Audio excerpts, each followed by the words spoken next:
হ্যাঁ দেখো বন্ধুরা, বিরাট ব্যাপার। এই যে লাল মাটির পুজো বাঁকুড়া জেলাতে বিরাট সুন্দর সুন্দর হয়। তবে এই প্যান্ডেলটা কোথাকার আমি বলবো না, তোমরা যারা যারা দেখেছো তারা একটুকু বলো দেখিনি যে এই যে ছাতা দিয়ে প্যান্ডেলটা কোথাকার প্যান্ডেল বলো। দেখো কাজগুলো দেখে লাও, খড় দিয়ে কিরকম করেছে দেখতে পেয়েছো, আর লাইটের কায়দাতে একবারে বিরাট লাগছে। আমাদের বাঁকুড়া জেলাতেও যে কটা প্যান্ডেল হয় বাঁকুড়া শহরে বা তার আশেপাশে বিরাট ব্যাপারই বটে। বিরাট দারুণ দারুণ প্যান্ডেল হয়। আচ্ছা, মোটামুটি ঠিক আছে, আমরা দেখে ঠিক আছে, পূজা কদিন আলি মারা হয়ে যায়। ঠিক আছে, समझ गया, ঘুরে ঘুরে ঘুরে পা গুলো বাজে, समझ गया, মানে এত ঘুরান ঘুরে। ঠিক আছে।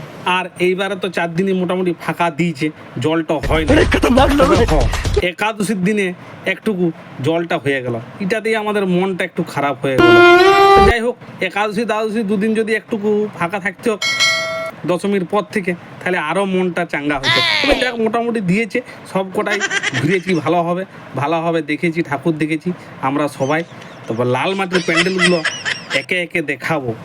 তা তোমাদের বলো কেমন লাগছে আমাদের বাঁকুড়া জেলার দুর্গাপূজার প্যান্ডেল এবং মণ্ডপগুলো, আর লাইটের সাজসজ্জাগুলো কেমন লাগলো একটু কমেন্ট করে জানাতে ভুলো না কিন্তু। তাহলে ওই কথাই হয়ে রইল, বাই বাই, টাটা।